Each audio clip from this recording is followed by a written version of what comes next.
Hello everyone, welcome back again to BSV Pharmacy. So जैसे कि आप सभी लोग जानते हैं कि हम लोग आप लोगों के लिए नए नए पॉडकास्ट नए नए स्टूडेंट के फीडबैक के साथ में लेकर के आते रहते हैं।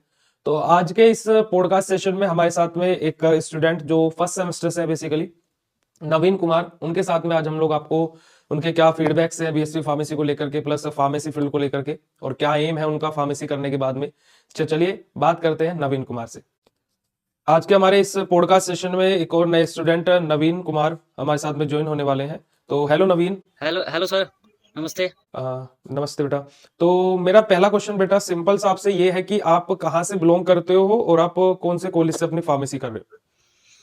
सर मैं गोपालगंज बिहार से बात कर रहा हूँ और मैं doctor Mithilesh Mani Tripathi college of pharmacy Siddharth Nagar से मैं बी फार्मा करता हूँ सर। चलिए, तो आप बी फार्मा में, आपका ये कॉलेज भी आपका बिहार के स्टेट में ही है। नहीं सर, ये अदर स्टेट है, यूपी में पड़ता है ये कॉलेज सर, लेकिन मैं बिहार से हूँ सर।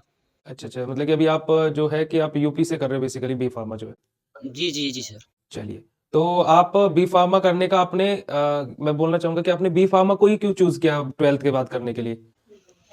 सर ड्रग इंस्पेक्टर बनना है, इसके पर्पज से मैंने इसको चूज किया है सर, और एक्चुअली इसी कारण सर। चलिए, तो ये तो अच्छी बात है कि मतलब कि आपका पहले से एम है कि मुझे ड्रग इंस्पेक्टर बननी है, तो मुझे फार्मेसी में ही एडमिशन ले लिया इस वजह से। चलिए, बहुत अच्छी बात है। तो अभी आप अभी किस सेमेस्टर में आप बी फार्मा के। जी सर, मैं फर्स्ट सेमेस्टर में हूँ और मैं बीएसपी फार्मेसी से प्रिपरेशन करता हूँ।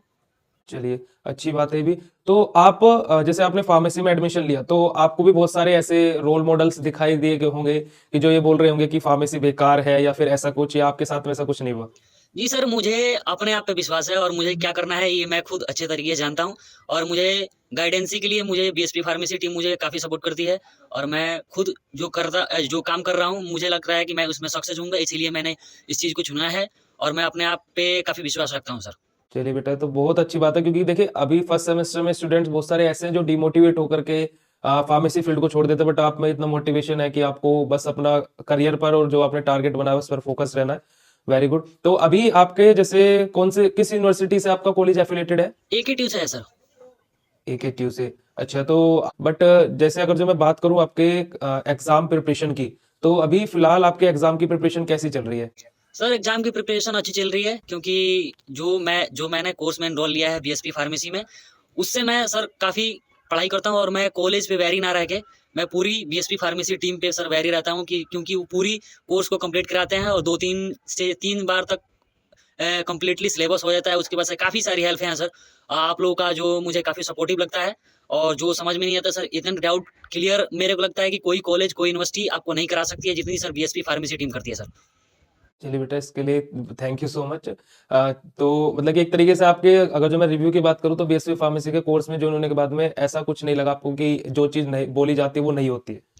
मुझे लगता है कि सर जो कॉलेज में नहीं मिल सकता है एक प्रैक्टिकल को छोड़ के, मुझे लगता है कि हम्म। जो बीएसपी फार्मेसी टीम देती है वो पूरी इंडिया के अंदर यूनिवर्सिटी भी मेरे को उतना फीडबैक नहीं देगी जितना ये इस कोर्स में एनरोल लेने के बाद मुझे लगा है, क्योंकि जितने भी सारे कंटेंट है, इतने सारे कंटेंट है कि ये कभी कॉलेज यूनिवर्सिटी नहीं देगी सर, इतनी महंगी फीस देने के बाद, और इतना सस्ता कोर्स प्राइस है सर कि सब कोई खरीद सकता है।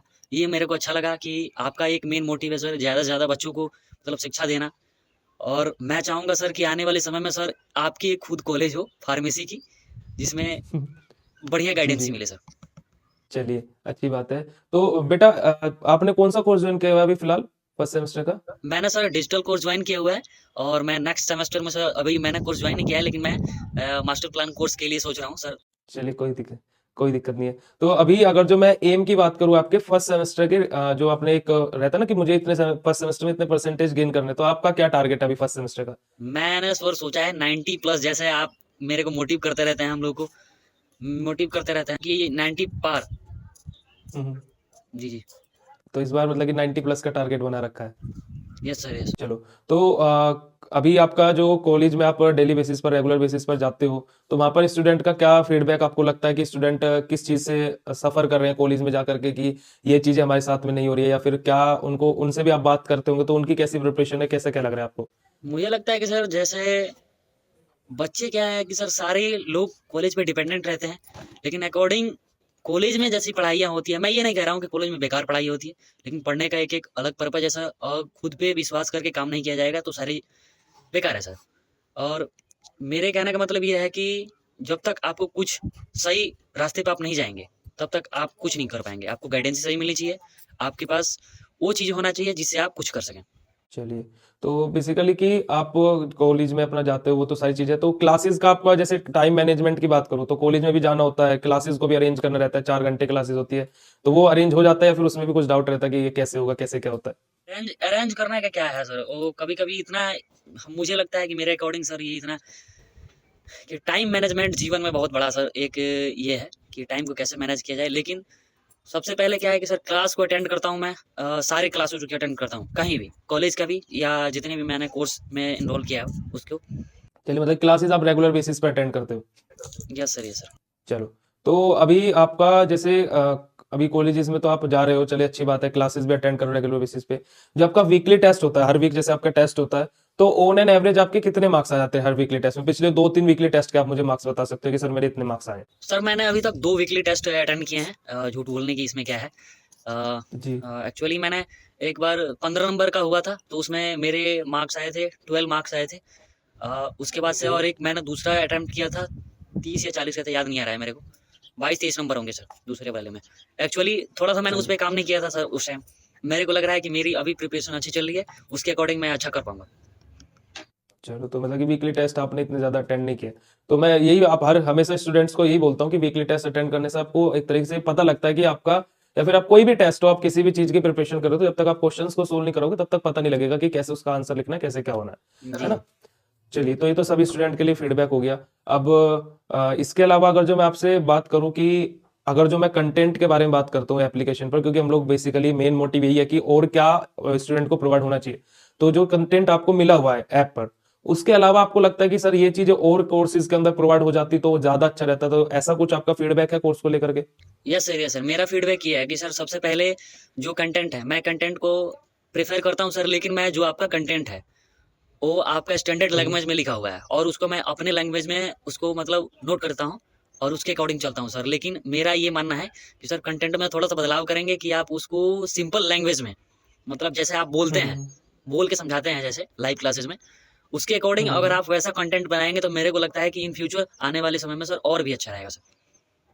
अच्छा, मीन्स कि थोड़ा-सा जो लेक्चर्स की लैंग्वेज है वो और ईज़ी होनी चाहिए, राइट? जी, नहीं सर, लैंग्वेज जो है आपकी जो पढ़ाते हैं आप वो ठीक है, लेकिन जो नोट्स में जो है सर, नोट्स में स्टैंडर्ड लैंग्वेज यूज़ की गए हैं, बुक से लिए गए हैं सर। उसके अकॉर्डिंग मेरे को लग रहा है कि जैसे आप लैंग्वेज यूज़ करते हैं उसके उस वैसे ही सेम अगर रखा जाए तो सर अच्छा रहेगा सर। अच्छा, मतलब कि नोट्स को और ईज़ी लैंग्वेज में किया जाए, वो एक आपका फीडबैक है, राइट? जी, जी सर, क्योंकि कंटेंट आपका काफ़ी बड़ा है, अच्छा है, क्योंकि कंटेंट बड़ा रहेगा तो आपको अगर पढ़ाते हैं आप मान के चलिए कि 10 लाइन का मेरे को, तो 10 लाइन में से हुँ, मेरे को कम हुँ, से कम 5 लाइन भी याद तो आएगा, 6 लाइन भी तो याद आएगा, कुछ तो याद आएगा। हुँ। तो ये एक अच्छा बढ़िया नोट्स है और थोड़ा-सा सर इसको ईज़ी वे में थोड़ा कंटेंट को करवाइए और ये थोड़ा बढ़िया रहेगा सर। चलिए, तो इस चीज़ पर ज़रूर हम लोग इस पे ज़रूर वर्क करेंगे कि और भी इसी लैंग्वेज में कंटेंट जो नोट्स हैं उसको प्रिपेयर करा जाए। क्योंकि सर जो मुझे सर सबसे बढ़िया अभी तक क्लासेस लगी हैं अवनीश सर आपकी, और एनालिसिस के साथ थोड़े से टफ लगती है क्योंकि काफ़ी मेरे को लगता है कि थोड़ा हार्ड है सर। हार्ड क्या है सर, हार्ड एक हवा की तरह हो गया है, मेन हुँ, बात हुँ, ये है। हुँ। चलिए, तो अभी अगर जो मैं आपका फेवरेट सब्जेक्ट की बात करूँ फर्स्ट सेमेस्टर में, कि अभी आपका फिलहाल फेवरेट सब्जेक्ट कौन-सा है फर्स्ट सेमेस्टर का? सर मेरे को लगता है कि सर इनऑर्गेनिक केमिस्ट्री एक ऐसी सब्जेक्ट है जिसको मैं सोता हूँ तो सर ऐसा लगता है कि अब आपको क्या बताऊँ, ये लिमिट टेस्ट याद आते हैं, इक्वेशन याद आते हैं अब क्या बताएं। चलो, मुझे लगता अच्छी है कि बात है तो। सबसे सबसे ज़्यादा मतलब मैं सब सब्जेक्ट को लेके मेरा लगता है 95% मैं सबसे ज़्यादा मतलब टाइम देता हूँ सर इनऑर्गेनिक केमिस्ट्री को, क्योंकि वो थोड़ा मेरे को अच्छा लगता है चलो, पढ़ने में।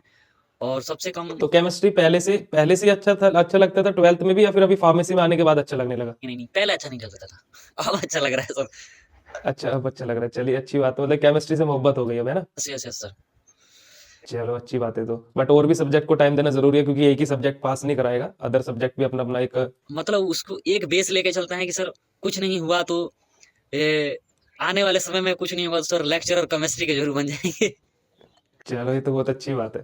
चलिए, तो मतलब कि केमिस्ट्री पहले पसंद नहीं था, पर फार्मेसी में आने के बाद पसंद आ गई। चलिए, तो अभी अगर जो मैं आपका टीचर्स के रेस्पेक्ट में बात करूं कि टीचर आपको बीएसवी फार्मेसी प्लेटफॉर्म पर या फिर XYZ कहीं किसी भी प्लेटफॉर्म पर आपको अभी फिलहाल सबसे बेस्ट टीचर कौन लगता है आपको? जैसे आप बीएसवी फार्मेसी प्लेटफॉर्म पर पढ़ रहे हो या फिर कहीं से भी आप स्टडी कर रहे हो जो भी XYZ, तो आपको कौन से टीचर सबसे बेस्ट लगते हैं? फर्स्ट में मैंने रखा है सर अभी तक बी फार्मा के लिए मैंने एक पुनीत सर है, दूसरे सेकंड में अवनीश सर है, तीसरी बबीता मैम है और चौथे नंबर पे एनालिसिस की मैम है। और एक्चुअली सर मैं चलिए। आपको सही बताऊं तो एनालिसिस को मैं अपने खुद अकॉर्डिंग प्रिपेयर करता हूँ। जी सर। चलो, तो चलिए, आपका फीडबैक सुन करके बेटा बहुत अच्छा लगा आपके साथ में ये वीडियो शूट करके। तो जो आपने फीडबैक दिया उस पर हम लोग जरूर वर्क करेंगे, क्योंकि मेन मोटिव यही है कि बच्चों का फीडबैक क्या है और वो क्या रिस्पॉन्स क्या सोचते हैं कोर्सेज के बारे में। तो थैंक यू सो मच बेटा इस पॉडकास्ट में ज्वाइन ओके करने सर, के थैंक लिए। You sir, thank you. तो जैसे कि आप लोगों ने नवीन कुमार के बारे में सुना और क्या क्या चीजें, सारी चीजों के बारे में बताया, तो आप लोगों को भी अगर जो ऐसा कुछ लगता है और आपको भी लगता है कि ये बेसिक से क्वेश्चंस स्टूडेंट से पुटअप होने चाहिए, तो आप वो क्वेश्चंस को कमेंट करके बता सकते हैं कमेंट सेक्शन में। और आप अगर जो किसी भी प्लेटफॉर्म पर इस वीडियो को देख रहे हैं, तो आप इस वीडियो को जितना हो सके शेयर कर सकते हैं, लाइक कीजिए और चैनल पे नए तो सब्सक्राइब कर लीजिए, क्योंकि फार्मेसी फील्ड में एक रिवॉल्यूशन लाने के लिए बीएसवी फार्मेसी दिन रात मेहनत कर रहा है। और B pharma, D pharma, entrance exam, exit exam, हर प्रकार के कोर्सेज बीएसवी फार्मेसी की वेबसाइट और एप्लीकेशन दोनों जगह अवेलेबल है। तो आप लोग वेबसाइट और ऐप दोनों को विजिट कर सकते हैं। ज्यादा जानकारी के लिए डिस्क्रिप्शन बॉक्स में हेल्पलाइन नंबर है, उस पर आप कॉन्टैक्ट कर सकते हैं। टिल देन मिलते हैं आप लोगों से ऐसे नेक्स्ट लेक्चर में वीडियो में, ओके, नेक्स्ट पॉडकास्ट सेशन में। तब तक के लिए बाय, जय हिंद।